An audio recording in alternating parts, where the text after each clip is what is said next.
Di sini saya akan mempresentasikan tugas besar sistem basis data dengan judul penyewaan buku perpustakaan berbasis digital. Pendahuluan 1. Ada pendahuluan. Perpustakaan berperan penting dalam menyediakan akses informasi bagi akademik, penelitian, dan literasi masyarakat. Namun banyak perpustakaan masih menggunakan sistem manual yang rentan terhadap kesalahan pencatatan, duplikasi data, serta keterlambatan pencarian dan pelacakan transaksi pinjaman. Solusi yang tepat adalah sistem perpustakaan digital berbasis database relasional dengan SQL. Sistem ini memungkinkan pencatatan dan pengolahan data anggota, koleksi, buku, serta transaksi pinjaman dan pengembalian secara otomatis, cepat dan akurat. Fitur pencarian cepat dan memperlakukan denda juga meningkatkan efisiensi operasional. Selain memudahkan akses dari berbagai perangkat, sistem ini mendukung analisis data untuk menyesuaikan koleksi buku dengan kebutuhan pengguna serta mengurangi penggunaan kertas. Digitalisasi perpustakaan berbasis SQL menjadi langkah strategis dalam meningkatkan efektivitas, keamanan data, dan aksesibilitas informasi, menjadikan perpustakaan lebih modern dan responsif. Di sini ada rumusan masalah, bagaimana sistem perpustakaan digital dapat meningkatkan efisiensi pengelolaan dan aksesibilitas informasi bagi pengguna serta administrator. Rencana sistem perpustakaan digital dapat meningkatkan efisiensi pengelolaan dan aksesibilitas informasi dengan mengotomatisasi pencatatan data buku, anggota, serta transaksi peminjaman dan pengembalian. Dengan fitur pencarian berbasis kategori, penulis, atau ketersediaan, pengguna dapat dengan cepat menemukan buku yang dibutuhkan. Selain itu, sistem memungkinkan akses real-time sehingga pengguna dan administrator dapat mengolah informasi dengan lebih mudah. Di sini ada ERD. Terdapat 7 entitas. Ada kategori, penulis, buku, anggota, pinjaman, pengembalian, dan transaksi. Di entitas kategori ada 2 atribut, yaitu ID kategori dan nama kategori. Terus penulis. Di entitas penulis terdapat 2 atribut, ID penulis dan nama penulis. Terus ada entitas buku. Terdapat 6 atribut. Yang pertama ada ID buku, yang kedua judul buku, yang ketiga ID penulis, 4 ID kategori, 5 tahun terbit. Terus anggota. Anggota ada ID anggota, nama, alamat, email, dan nomor telepon. Terus ada peminjaman. Ada ID peminjaman, ID anggota, ID buku, tanggal peminjaman sama status. Ada pengembalian. Ada ID pembalian, ID peminjaman, tanggal kembali, dan denda. Terus ada transaksi yang terakhir. Terdapat ID transaksi, ID anggota, ID buku, tanggal transaksi, dan jenis transaksi. Terus relasi antar entitas. Anggota dan peminjam. Notasinya one to many. Deskripsinya satu anggota dapat melakukan banyak pinjaman. Terus ada buku dan peminjam dan pinjaman. Notasinya one to many. Deskripsi satu buku dapat melakukan banyak peminjaman.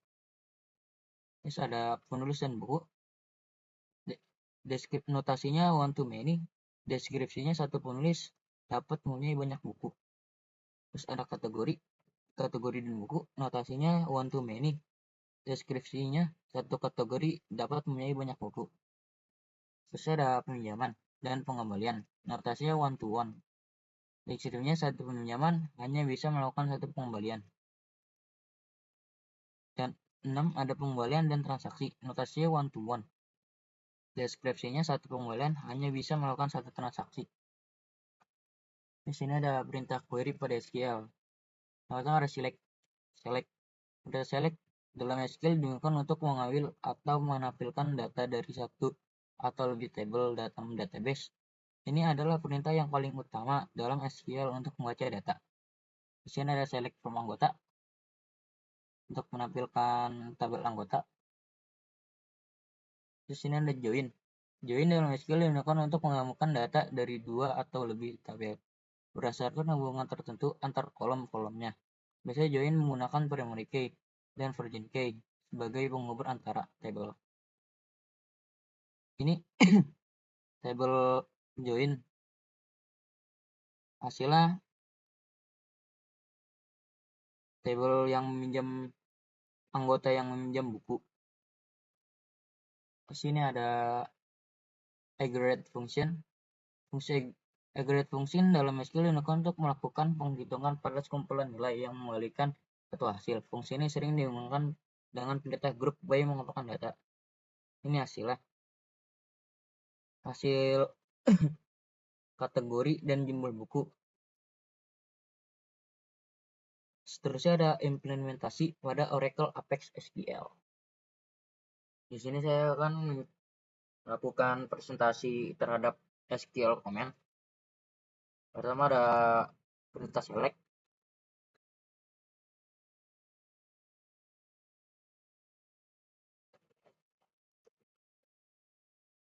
Di sini perintahnya select from anggota, jadi akan menampilkan tabel anggota yang sudah di save. Nah, di sini ada ID anggota, nama, alamat, email, dan nomor telepon. Di sini akan ada perintah join.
Nah, di sini fungsi inner join ini menghubungkan tabel anggota. Jadi join peminjaman menghubungkan tabel anggota dengan peminjaman karena setiap peminjaman memiliki ID anggota. Terus ini ada inner join buku.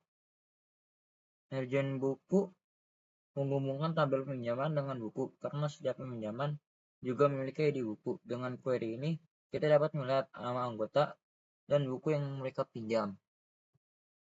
Nah, sini ada fungsi aggregate function untuk mengambilkan jumlah total semua buku di tabel buku. Nah, terus ini ada query count untuk mengambil nama kategori dan menghitung jumlah buku dalam setiap kategori dari buku ini. Mengambil data dari tabel buku. Terus di sini ada join menghubungkan tabel buku dengan kategori berdasarkan ID kategori. Terus ada group mengelompokkan hasil berdasarkan nama kategori untuk menghitung jumlah buku dalam setiap kategori. Di sini ada aplikasi yang dibuat oleh Apex SQL, ada kategori, penulis, buku, anggota, peminjaman, pengembalian, dan transaksi. Nah, di kategori kita bisa menambahkan macam-macam kategori. Kita bisa mengedit nama kategori ataupun mendelete. Terus sini ada buku. Nah, di buku kita juga bisa menambahkan judul buku, menambahkan penulis, menambahkan kategori, dan tahun terbit buku tersebut dicetak. Di sini ada anggota. Di anggota kita juga bisa membuat anggota dengan nama, alamat, masukan alamat, email, nomor telepon. Terus juga kita bisa mengedit anggota dan mendelete. Di sini ada peminjaman. Nah, di tabel pinjaman kita bisa lihat ada anggota yang meminjam, buku yang dipinjam, tanggal dipinjam, dan status. Terus kita ada pengembalian. Nah, ini pengembalian jika telat akan didenda. Contoh, misalnya Rizky pinjam buku bumi, tanggal pinjam sekarang dengan status P003. Pengembaliannya misalnya hari ini.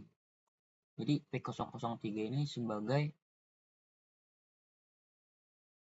penanda peminjaman berurut. Tinggal kembali sekarang, maka denda 5.000, sebesar 5.000. Terus kita masukkan ke transaksi. Kita juga bisa mengubah transaksi to delete. Kita akan membuat Rizky tadi hubungi sekarang instansi pengembalian.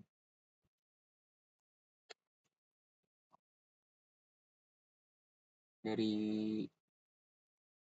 pengembalian, dari pinjaman, kita bisa lihat ini status ini sebagai peminjam, tanggal kembali, denda sebesar 5.000. Sekian dari presentasi saya. Wassalamualaikum warahmatullahi wabarakatuh.